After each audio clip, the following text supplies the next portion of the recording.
Welcome, everybody, to Buzzed In, the first general episode.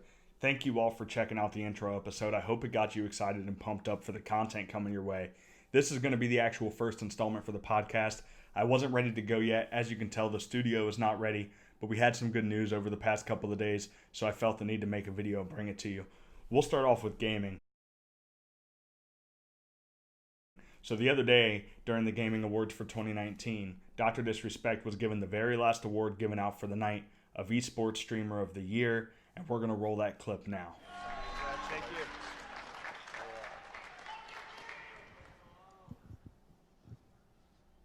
Thought I was on American Ninja Warrior for a second.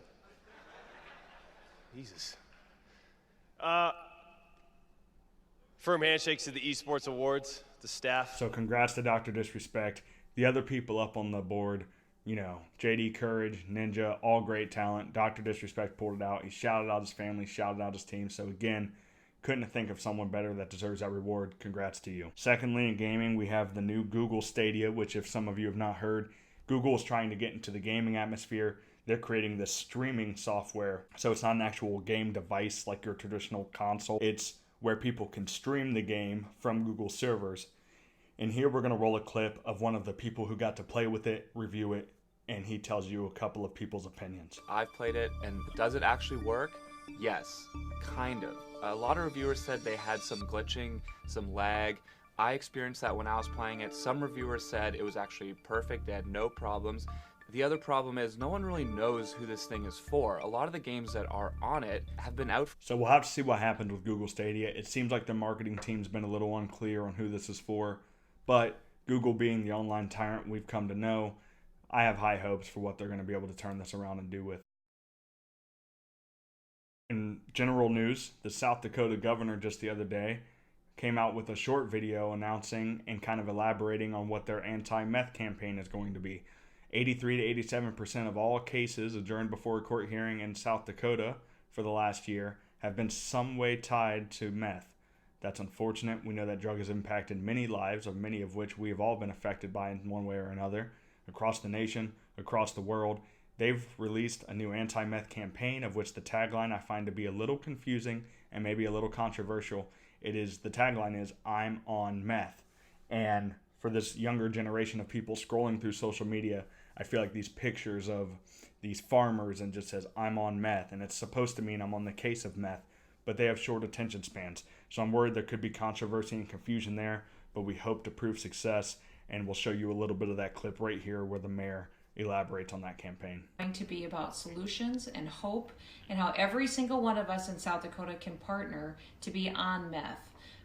Really, the tagline is, "I'm on meth." And what it's talking about is that each one of us, no matter who we are, that we're on the case of meth, that we're protecting our family. Also in the news, we have Jeffrey Epstein's death. There has been new findings with that. So as some of you may know, Jeffrey Epstein had been charged with many crimes that all fit under the umbrella of pedophilia, and he had a lot of ties with a lot of political titans and celebrities where they were back and forth with him on his private jet to these islands and these big events. And then it was unveiled that he was in deep with the criminal world of pedophilia. We're not sure, or I don't know how much proof there have been that these celebrities have actually been involved with him in pedophilia. But when he went to prison and was placed on suicide watch, he committed suicide. And where he committed suicide at, the cameras were not working at that time, is what was reported. And just recently, as of I think 4 days ago, 2 guards were arrested with the connection of his death. So that could be maybe negligence, or we could be coming to find out that it was in some place a murder.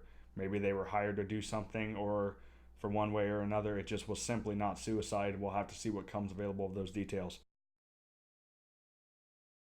In the world of entertainment, yesterday, the 62nd annual Grammy Awards nominees were announced by Bebe Rexha and Alicia Keys. Bebe Rexha tweeted out her appreciation. We had many artists tweet out their appreciation, all the way from Ariana Grande and Jonas Brothers to Dolly Parton were active on Twitter, tweeting their appreciation for being nominated for these awards. So the 62nd annual of what has come to be an American love on TV every year being the Grammy Awards. We'll have to wait and see who wins what. In sports yesterday, Antonio Brown apologized formally to Robert Kraft and the New England Patriots. Being a Patriots fan myself, what had happened was when Antonio Brown was released from the Pittsburgh Steelers, the New England Patriots picked him up. He had to wait until that next Monday to play. He played that night with us, and then he was charged with all these accusations of sexual harassment. A few other things came his way. Robert Kraft and the Patriots had to back off. They didn't want to be tied with that reputation, at least not until everything got sorted out. So Antonio Brown's currently inactive in the NFL. He's acted a little sour about it this entire time. We're talking a month or two down the road. And he is now officially on Twitter, issued a formal apology. So I guess better late than never.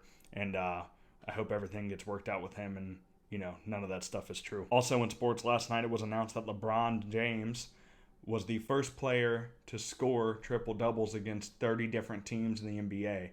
I say first and not only because Russell Westbrook is right behind him and he has scored a triple-double on 29 different teams in the NBA. So while LeBron beat him to the punch, Russell Westbrook could be right behind him. I guess we'll just have to wait and see how long it takes him to reach that number as well. In technology, we have a man who created a jetpack. Well, he's calling it an Iron Man suit. It doubled the previous Guinness World Record speed for a man-operated jetpack suit. And in the clip we're about to roll, you will be able to see him actually flying over some water and some other things.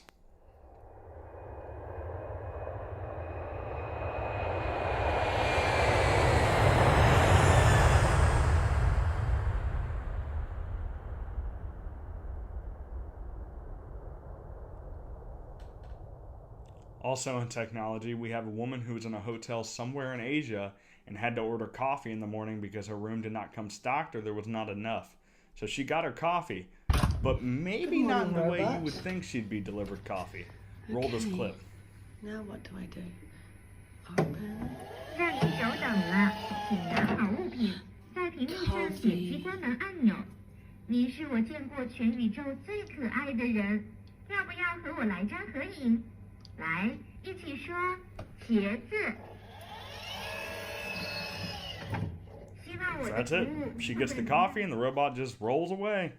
So a lot of people say that this could be scary for your jobs, but it's not everywhere, and we don't know exactly how smart this technology either is. We just know that it is indeed coming on to be something more tangible than it was in the past. Now is my time, or rather our time, for my favorite part of the show, memes of the week.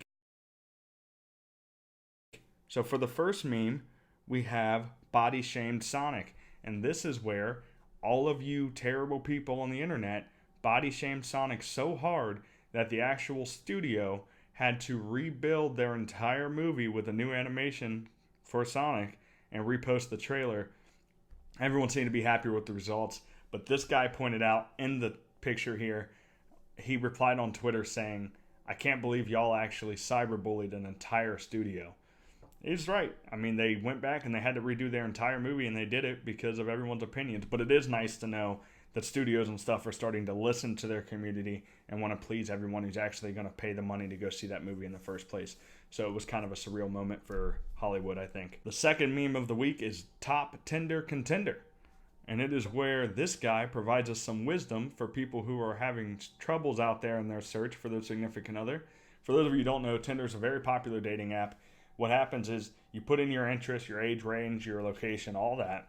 People pop up or a picture of people that they choose, and you swipe right if you think you'd be interested in that person based off their appearance. You swipe left if you think you would not be interested in that person based off their appearance. This gentleman lets us in on a little trick where he posts his pictures upside down so that when people have to turn their phone to look at the picture upside down, if they find them ugly and they want to swipe left, they're actually swiping right. So, kudos to you. I hope that you find love that way. That's all we have this week for Memes of the Week. That's all we have this week for the news, period. It was a little bit of a shorter episode. They will be longer when I have other people in here so we can bounce ideas off of each other, debate, agree, and talk about the news together. So for now, I'm just excited to be able to put the first actual